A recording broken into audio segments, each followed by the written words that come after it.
साथी नमस्ते। हम इस वक्त शिरगा की रोड पे है। आप देख सकते हैं यहाँ पे जो कंक्रीट स्लैब यानी जो सड़क जो अलाइनमेंट था उसकी जो क्वालिटी इतनी ख़राब कर चुकी है, यानी कि एक साल के अंदर यहाँ का जो डामरीकरण था, यानी कि यहाँ पे फ्लेक्सिबल पेवमेंट था, लेकिन वो सारा उखड़ कर चले गया। आप देख सकते हैं एक साल में इतनी लो क्वालिटी की सड़क बनाकर देख सकते हैं आप। पूरा देखिए, ये पूरी डामरीकरण थी अंडर द PMJSY या जो भी वेबको संस्था थी उनकी निगरानी में यह कंस्ट्रक्शन हुआ था, लेकिन आप देख सकते हैं पूरा कच्चा हो गया। बड़े दुख की बात है कि ये लोग गांव के साथ इतना बड़ा छलाव करते हैं, इतना करप्शन करते हैं। कैसे सहेगा ये गांव की जनता। ये देख सकते हैं आप, पूरा एक साल के अंदर यानी 2024 में इसका डामरीकरण हुआ था और पूरी रोड ख़त्म हो गई। आप देख सकते हैं बहुत बुरी स्थिति है। क्या कह सकते हैं इस पे, जो भी ठेकेदार रहा होगा उसको मैं भी ब्लेम करना चाहता हूँ कि आपकी घटिया क्वालिटी के कारण गांव को ये खामियाजा लंबे वर्षों तक भुगतना पड़ेगा, क्योंकि सरकार बार बार कोई बजट नहीं देता। वन टाइम मेंटेनेंस का कम से कम इसके 5-6-10 साल में ही पैसा आएगा, तब तक इस यहाँ की जो समस्या होगी इस सड़क की वो लोगों को झेलनी पड़ेगी। और उसका खामियाजा किसको मिलता? आम जनता को मिलता है। आम जनता परेशान रहती है, आम जनता दुखी रहती है।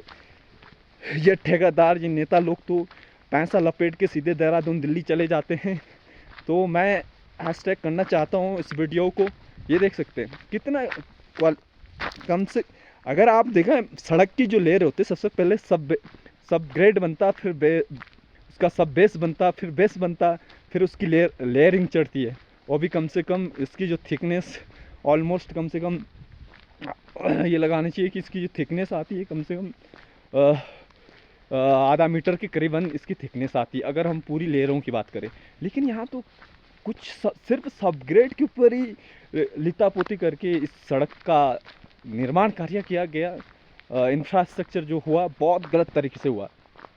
मैं बहुत इसको क्या ही कह सकता हूँ। देखिए इतनी एकमात्र ये यानी कि कहते हैं कि कम से कम 30 सेंटीमीटर की जो लास्ट जो लेयर होती है वो इतनी होनी चाहिए, लेकिन कहाँ, यहाँ तो सब ग्रेड के ऊपर ही 10 सेंटीमीटर की लेयर भी नहीं चढ़ाई गई जो पेवमेंट होता। तो आप देख सकते हैं बहुत दुखद। इसके लिए जिम्मेदार हमारे कहीं ना कहीं प्रतिनिधि भी जिम्मेदार हैं।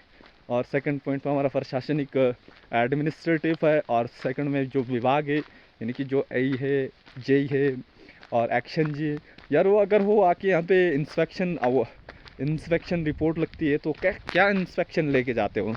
खाक लेके जाते हो, तो जनता के साथ घपला लेके जाते हो और क्या करके जाते हैं। देख सकते हैं यार, ये कोई बनते एक साल भी नहीं, एक साल में सड़क ख़त्म हो गई। यानी कि इसका मतलब कि आप यहाँ पे बहुत बड़ा स्कैम हुआ है, यानी कि अभी भी कमीशन खोरी चली है। इसका सबसे यही कारण हो सकता है, क्योंकि जब कहीं कार्य लो क्वालिटी में होता तो सब वही कारण रहता। बाय बाय, नमस्ते।